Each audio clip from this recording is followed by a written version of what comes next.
Hello viewers, hi, I am N. Kant, your English trainer right now. Today in this video lecture, I will help you learn what non-finites and finites are. I will help you learn what differences are there between the two. आज की इस video lecture में मैं बताऊंगा कि finites और non finites क्या होते हैं, दोनों के बीच में क्या डिफरेंसेस होते हैं।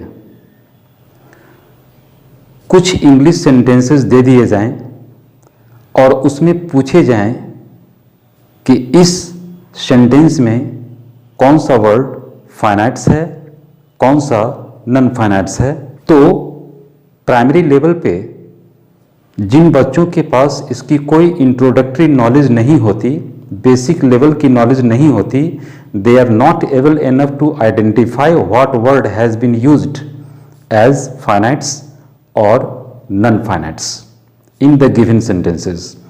तो आज के इस वीडियो लेक्चर में फोकल पॉइंट है फाइनाइट्स और नॉन फाइनाइट्स क्या होते हैं उसको समझना, दोनों के बीच में क्या डिफरेंसेस होते हैं उसको जानना, और इतना जान लेना प्राइमरी लेवल पे कि आप इजीली कुछ एग्जाम्पल सेंटेंसेस अगर दिए जाएं तो आप आइडेंटिफाई कर सकें कि ये वर्ड फाइनाइट्स है और ये वर्ड नॉन फाइनाइट्स है। My dear viewers, we must know now that in entire English language there are only two types of verbs used in all English sentences.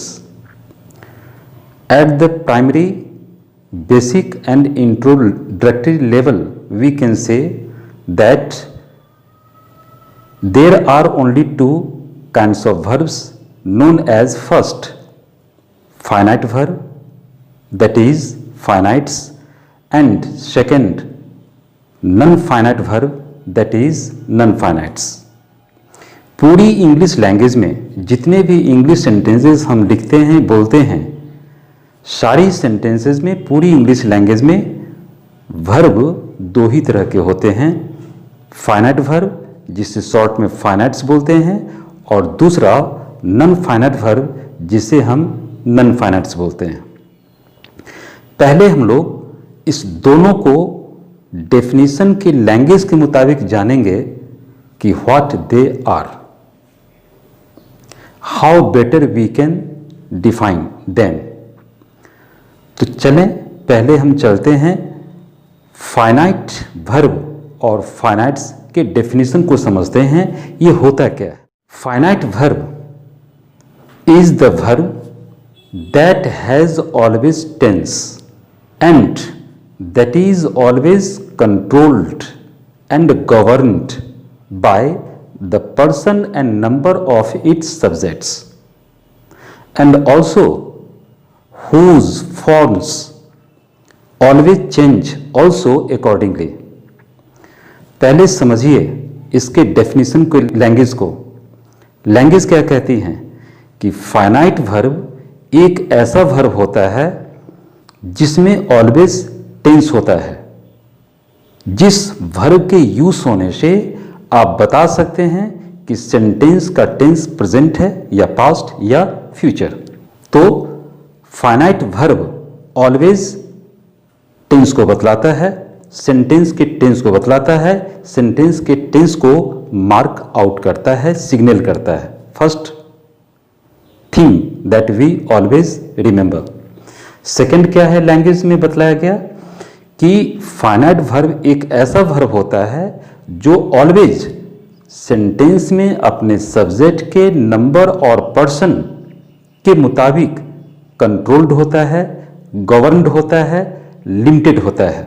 यानी सेंटेंस का सब्जेक्ट और उसका number और person के मुताबिक ही उस sentence का फाइनाइट वर्ब चेंज करेगा, फाइनाइट वर्ब का फॉर्म चेंज करेगा। और लास्ट में बतलाया गया कि whose forms always also change accordingly. तो अंडरस्टूड है कि जब किसी सेंटेंस का फाइनाइट वर्ब सेंटेंस के सब्जेक्ट के पर्सन और नंबर के मुताबिक गवर्न्ड होगा, उसके मुताबिक वो वर्ब यूज होगा, तो तय है कि उसका फॉर्म उसी के मुताबिक चेंज होगा। ओके, ये डेफिनेशन की लैंग्वेज है। 3 बातें कह दी गई, स्पष्ट है, आपको समझ में अब आ चुका होना चाहिए कि फाइनाइट वर्ब एक ऐसा वर्ब होता है जिसमें ऑलवेज टेंस का इंडिकेशन होता है। सेकंड, जो ऑलवेज अपने सब्जेक्ट, सेंटेंस के सब्जेक्ट के पर्सन और नंबर के मुताबिक कंट्रोल्ड होता है, यूज होता है, और जिसका फॉर्म सब्जेक्ट के मुताबिक, उसके नंबर और पर्सन के मुताबिक या टेंस के मुताबिक भी चेंज होते रहता है। यानी फाइनाइट वर्ब वेरिएंट हो सकता है, इनवेरिएंट नहीं होगा। अब कुछ एग्जाम्पल सेंटेंस ले ले, जैसे रंजन वॉचेज अ मूवी। कोई पूछे आपसे इस सेंटेंस में वर्ब क्या है, तो आप क्या जवाब देंगे? वॉचेज। अब वॉचेज ये क्या है? ये फाइनाइट वर्ब है। क्यों? क्योंकि सेंटेंस में वॉचेज को यूज करने से पता चलता है कि सेंटेंस का टेंस प्रेजेंट है, और वॉचेज यूज हुआ यानी V5, तो V5 के यूसेज से पता यह भी चलता है कि सेंटेंस प्रेजेंट टेंस में तो है, प्रेजेंट सिंपल में भी है, प्रेजेंट के सिंपल फॉर्म में है। तो वॉचेज एक ऐसा यहाँ वर्ब के रूप में काम किया जो सेंटेंस के टेंस को बतलाता है, प्रेजेंट टेंस को बतलाता है, और प्रेजेंट के भी सिंपल फॉर्म को बतलाता है क्योंकि V5 यूज हुआ है। और उतना ही नहीं, यहाँ V5 क्यों यूज हुआ, वर्ब का 5th फॉर्म ही क्यों यूज हुआ, इसका भी जवाब आता है क्योंकि इस सेंटेंस का subject Ranjan 3rd person singular है, और 3rd person singular always takes what? V5। Clear? तो यहां वॉचेस क्या हो गया? फाइनाइट्स वर्ब, फाइनाइट्स हो गया। सेकेंड एग्जांपल सेंटेंस ले लें, सी वॉच्ड अ मूवी या दे वॉच अ मूवी, दोनों आप ले लें। अगर सी वॉच्ड अ मूवी बतलाते हैं तो यहाँ वॉच्ड भी फाइनाइट वर्ब है। क्यों? क्योंकि यहाँ वॉच्ड जो V2 है, इसके यूज होने से सेंटेंस के पास्ट टेंस में होने का पता चलता है। V2 के होने से सेंटेंस के पास्ट टेंस का भी सिंपल फॉर्म का पता चलता है, और V2 यूज होने से ये पता चलता है कि सेंटेंस में जो V2 यूज किया गया वो 3rd person singular number subject she के लिए। या अगर हम ये बोलें कि दे वॉच अ मूवी, तो यहाँ वॉच एक फाइनाइट वर्ब है। क्यों? क्योंकि वॉच के यूज होने से सेंटेंस का टेंस प्रेजेंट का पता चलता है, और प्रेजेंट का भी सिंपल फॉर्म अंडरस्टूड होता है। क्यों? इस सेंटेंस में V1 के यूज होने से ये भी पता चलता है कि ये V1 सेंटेंस के अपने subject 3rd person singular number दे के अकॉर्डिंगली यूज हुआ है प्रेजेंट सिंपल के लिए। इस तरह फाइनाइट्स वर्ब के लिए सिंगल लाइन एक डेफिनेशन ये समझ सकते हैं कि the relation between the subject and it's finite is that of the interdependence that is depending on each other. इसका मतलब हुआ कि फाइनाइट्स और सेंटेंस के सब्जेक्ट के बीच का रिलेशन एक दूसरे के ऊपर इंटरडिपेंडेंस के लिए होता है, इंडिपेंडेंस के लिए नहीं होता है, एक दूसरे के ऊपर डिपेंडेंट होते हैं। क्लियर? अब हम जरा जानेंगे कि नन फाइनाइट्स क्या होता है। तो इससे पहले कि नन फाइनाइट्स के बारे में कुछ मैं बोल्ड और कंक्रीट आइडिया आपको बताऊं, आप समझिए कि नन फाइनाइट्स वर्ब का फॉर्मेशन हुआ 2 वर्ड से। फर्स्ट वर्ड है नॉन, NON, और सेकंड है फाइनाइट्स। फाइनाइट्स क्या होता है आप जानते हैं, लेकिन उसके पहले जो मेन प्राइम वर्ड है नॉन, ये नॉन क्या है? NON, ये प्रीफिक्स है, और नॉन का मतलब something that is not, not so, nothing, like that. Okay, यानी जो एलिमेंट फाइनाइट्स के अपोजिट हो, something that is opposite to what finites, something that is the reverse of the finites should be understood as what non finites. एक ऐसी चीज जो finites के opposite हो, उसके रिवर्स हो, वो नॉन फाइनाइट्स कहलाएगा। इसका मतलब अब डेफिनेशन में जाएंगे तो, और अब मैं डेफिनेशन अगर ना बताऊं तो इसके डेफिनेशन को खुद आप डेवलप कर सकते हो। जैसे जो हमने वर्ड्स का पोस्टमार्टम किया, उसका जो डिस्कशन किया, उससे पता चल गया कि वो चीज़ जो फाइनाइट्स के अपोजिट हो, तो डेफिनेशन इसका क्या बनेगा? एक ऐसा वर्ब जिसमें टेंस नहीं होता हो, a verb that has no any tense, that is not controlled and guided by what the person and number of its subjects, and whose forms are always invariant also। यानी एक ऐसा verb जिसका अपना कोई tense expression ना होता हो, जो अपने सब्जेक्ट के पर्सन और नंबर के मुताबिक गाइडेड और कंट्रोल्ड नहीं होता हो, यानी फाइनाइट्स के अपोजिट सब कुछ जा रहा। फिर जिसका अपना फॉर्म्स इनवेरिएंट होता हो, यानी जिसका या तो फॉर्म होता नहीं हो और होता हो तो वो इनवेरिएंट, यानी जो वेरी ना करे, जो चेंजेबल ना हो, और जिसके फॉर्म्स चेंजेबल ना हो, अनचेंजेबल हो, इनवेरिएंट हो, वेरी नहीं करते हो, फिक्स्ड होते हो। क्लियर? अब एक दो सेंटेंस हम बताने जा रहे हैं, उसमें देखेंगे फाइनाइट्स क्या है, नॉन फाइनाइट्स क्या है। एक sentence, she wants to express something, sentence का फाइनाइट वर्ब क्या है? वांट्स, V5 प्रेजेंट सिंपल के लिए, और अपने सेंटेंस के subject third person singular number she के मुताबिक V5 फॉलो किया।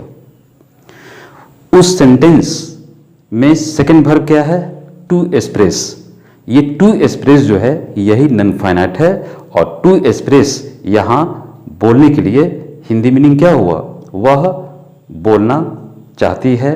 सी वांट्स टू एक्सप्रेस समथिंग, कुछ बोलना चाहती है, अभिव्यक्त करना चाहती है, बोलना, बोलने के लिए। ओके, तो टू एक्सप्रेस वहाँ नॉन फाइनाइट है। उस नॉन फाइनाइट का, उस टू एक्सप्रेस इस वर्ब का टेंस से कोई रिलेशन नहीं है, इसका कोई फॉर्म नहीं होगा, और ये टू एक्सप्रेस अपने सेंटेंस के सब्जेक्ट सी जो थर्ड पर्सन सिंगुलर है उसके मुताबिक कंट्रोल्ड और गाइडेड भी नहीं होगा। इसको समझने के लिए नेक्स्ट सेंटेंस ले, she wanted to express something. She wanted to express something, इसमें फाइनाइट वर्ब क्या है? वांटेड। किस टेंस को बतलाता है? पास्ट के सिंपल फॉर्म को। और सी वांटेड वहां यूज किया गया किस सब्जेक्ट के लिए? Third person singular number, same subject that is she, उसी के लिए यूज किया गया। तो यहां वांटेड यूज किया गया पास्ट सिंपल के लिए, same subject third person singular number she के लिए। ओके, फॉर्म बदल गया, फाइनाइट वर्ब का फॉर्म बदल गया फर्स्ट सेंटेंस में प्रेजेंट सिंपल V5 के रूप में, यहां सेकेंड सेंटेंस में V2 पास्ट सिंपल के लिए। लेकिन आगे क्या है? She wanted to express something, to express यहां फिर आ गया, यानी उसी बात को हमने प्रेजेंट सिंपल में कहा, नॉन फाइनाइट यूज करते हुए, तो टू एक्सप्रेस ही यूज हुआ प्रेजेंट सिंपल के लिए। सेकेंड सेंटेंस में उसी बात को हमने एक्सप्रेस किया, लेकिन पास्ट सिंपल में नॉन फाइनाइट वही रह गया। दोनों सेंटेंस में टू एक्सप्रेस नॉन फाइनाइट के रूप में इनवेरिएंट रह गया, उसका फॉर्म नहीं बदला। ओके, उसी तरह से they want to express something, यहां भी वांट V1 है, फाइनाइट वर्ब के रूप में प्रेजेंट सिंपल को मार्क आउट कर रहा है। Third person plural number subject they के लिए यूज किया गया। फाइनाइट वर्ब यहाँ अपने सब्जेक्ट के मुताबिक गाइडेड हुआ, लेकिन फिर नॉन फाइनाइट टू एक्सप्रेस यहाँ आ गया। तो तीनों सेंटेंस में नन फाइनाइट्स के फॉर्म नहीं बदले, इनवेरिएंट रह गए, जबकि तीनों सेंटेंस में आपने देखा फाइनाइट वर्ब का फॉर्म बदल गया टेंस के मुताबिक, सेंटेंस के सब्जेक्ट के पर्सन और नंबर के मुताबिक। इस तरह से नन फाइनाइट्स के बारे में हम कह सकते हैं कि the relation between the subject and its non finites is that of independence, not depending on each other. इस तरह सेंटेंसेस में सब्जेक्ट और नन फाइनाइट्स के बीच का जो रिलेशन होता है वो फ्रीडम का होता है, इंडिपेंडेंस का होता है। फाइनाइट्स वर्ब की तरह इंटरडिपेंडेंस का नहीं होता है, दोनों एक दूसरे पर डिपेंडेंट नहीं होते हैं। I think today in this video lecture you all must have enjoyed learning a lot about finites and non-finites. My dear viewers, if you are satisfied with today's video lecture, please don't forget to subscribe the channel. It is essential. Now, please don't forget to like the video, and also please don't forget to share it more and more. Stay home, stay safe. Thanks you a lot for watching today's video. Enjoy watching and learning. Have the nice time.